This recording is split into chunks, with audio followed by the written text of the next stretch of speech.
जय भीम साथियों, क्या आपने कभी सोचा है कि भारत की आजादी सिर्फ आंदोलनों और जेल यात्राओं से ही नहीं, बल्कि कुछ गुप्त राजनीतिक और औपचारिक बैठकों से भी जुड़ी है, जिन्हें गोलमेज सम्मेलन कहा गया। यह सिर्फ बैठकें नहीं थी, बल्कि भारत के भविष्य की नींव रखने वाली ऐतिहासिक घटनाएं थी, जहां एक तरफ ब्रिटिश सत्ता की चालें थी और दूसरी तरफ एक ऐसा व्यक्तित्व था जिसने सदियों से दबे कुचले समाज की आवाज को दुनिया के सामने रखा था। वो थे डॉक्टर भीमराव अंबेडकर। ब्रिटिश साम्राज्य जानता था कि भारत में असंतोष बढ़ रहा है।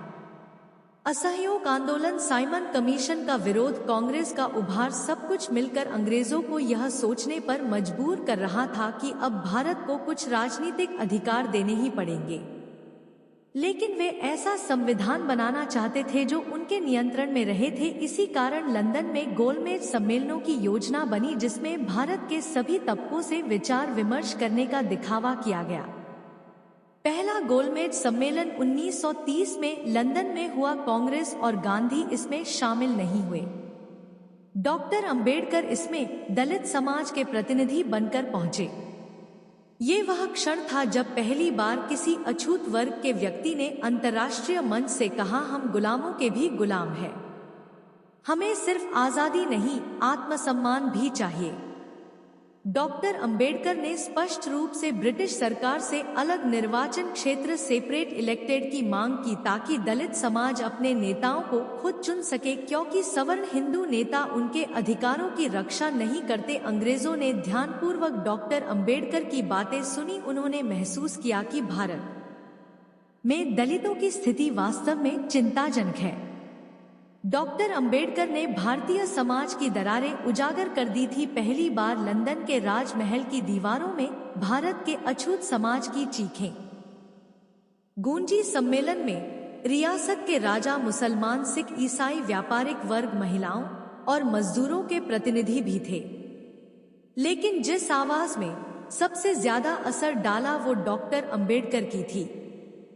इस सम्मेलन के बाद ब्रिटिश सरकार ने कहा कि वे भारत में विभिन्न समुदायों के अधिकारों को ध्यान में रखकर संविधान तैयार करेंगे। इसी बात ने गांधी और कांग्रेस को चिंतित कर दिया। उन्हें लगा कि ब्रिटेन भारत को टुकड़ों में बांटने की योजना बना रहा है।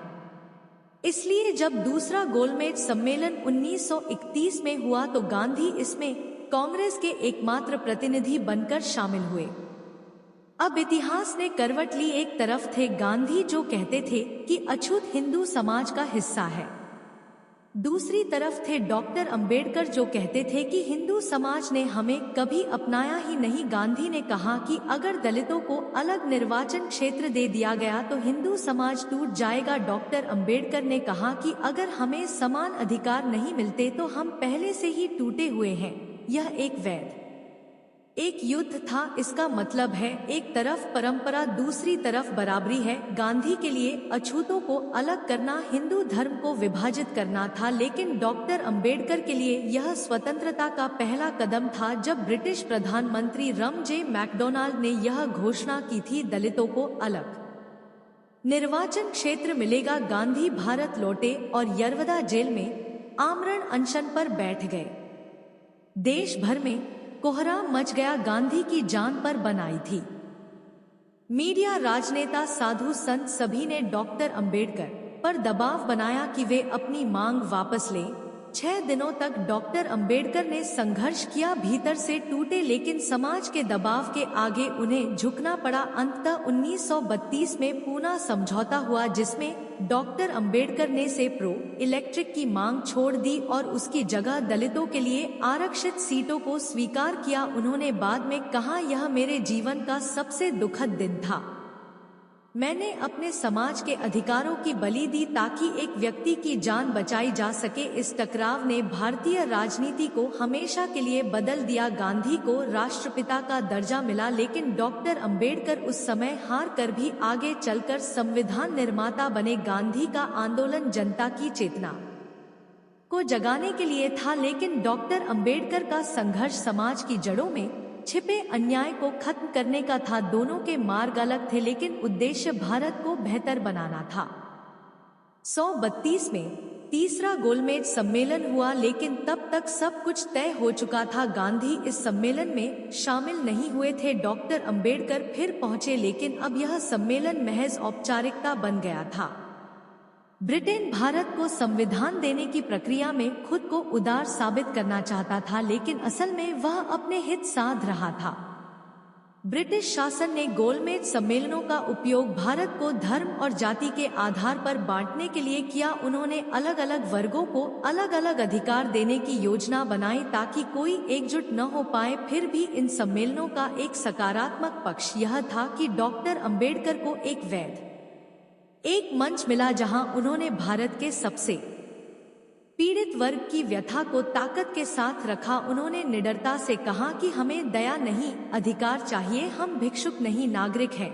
ब्रिटिश सरकार ने डॉक्टर अंबेडकर की मांगों को मान्यता दी, लेकिन गांधी के दबाव के कारण उन्हें पीछे हटना पड़ा। यह एक ऐतिहासिक मोड़ था जहां गांधी ने नैतिक दबाव से राजनीतिक जीत हासिल की, लेकिन डॉक्टर अंबेडकर ने अपने समाज के भविष्य की कुर्बानी दी। गोलमेज सम्मेलन में जो हुआ वह सिर्फ बातचीत नहीं थी, वह एक वैचारिक संग्राम था।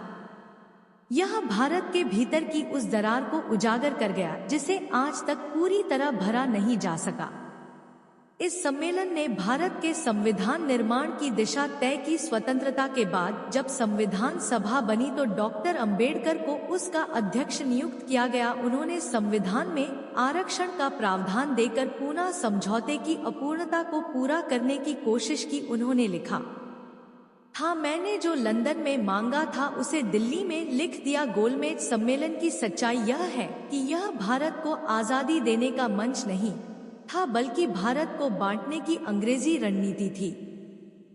परंतु इस मंच ने एक बात साबित कर दी, भारत के सबसे निचले वर्ग की आवाज भी जब सच होती है तो दुनिया को झुकना पड़ता है। डॉक्टर अंबेडकर का कहना था, अगर मैं लंदन में नहीं बोलता तो दुनिया को कभी पता नहीं चलता कि भारत के भीतर एक भारत और है जो मंदिरों में घुसने नहीं दिया जाता, स्कूलों में पानी नहीं पी सकता और इंसान होकर भी इंसान नहीं समझा जाता। गोलमेज सम्मेलन में डॉक्टर अंबेडकर हार कर भी जीत गए। उन्होंने वहां बीज बो दिया जो आने वाले समय में भारत के संविधान, लोकतंत्र और सामाजिक न्याय का वृक्ष बना। उन्होंने यह भी दिखा दिया कि सत्ता से लड़ने के लिए तलवार नहीं, विचार चाहिए, और जब विचार सच्चे होते हैं तो वह इतिहास बनाते हैं।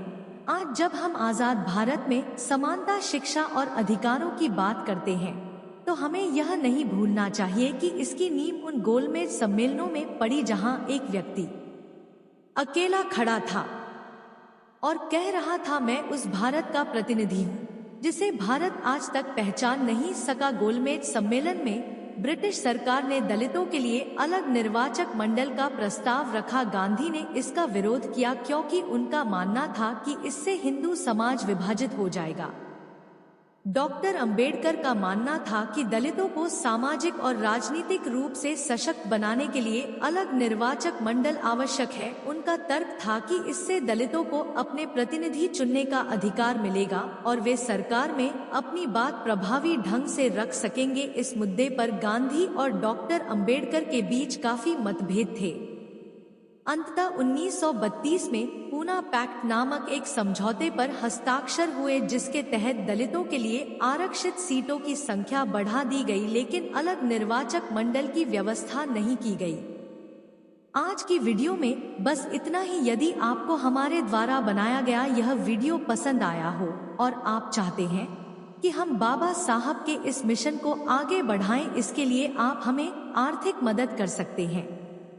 दिए गए QR कोड स्कैन करके आप हमें आर्थिक मदद कर सकते हैं, जिसकी हमें इस समय बहुत ही आवश्यकता है। बाबा साहेब पर बनाया गया हमारा यह वीडियो कैसा लगा, आप हमें कमेंट करके जरूर बताएं। दोस्तों, आज की वीडियो में बस इतना ही। इस चैनल पर मैं सिर्फ बाबा साहेब के जीवन से जुड़ी छोटी बड़ी सभी जानकारी लेकर आता रहता हूँ। यदि आप बाबा साहब को पसंद करते हो और इनके बारे में और अधिक जानना चाहते हो तो हमारे अंबेडकर साहब 678 YouTube चैनल को सब्सक्राइब कर लें। वीडियो को पूरा देखने के लिए धन्यवाद। उम्मीद करता हूँ आपके विचार भी बाबा साहब की तरह अच्छे होंगे।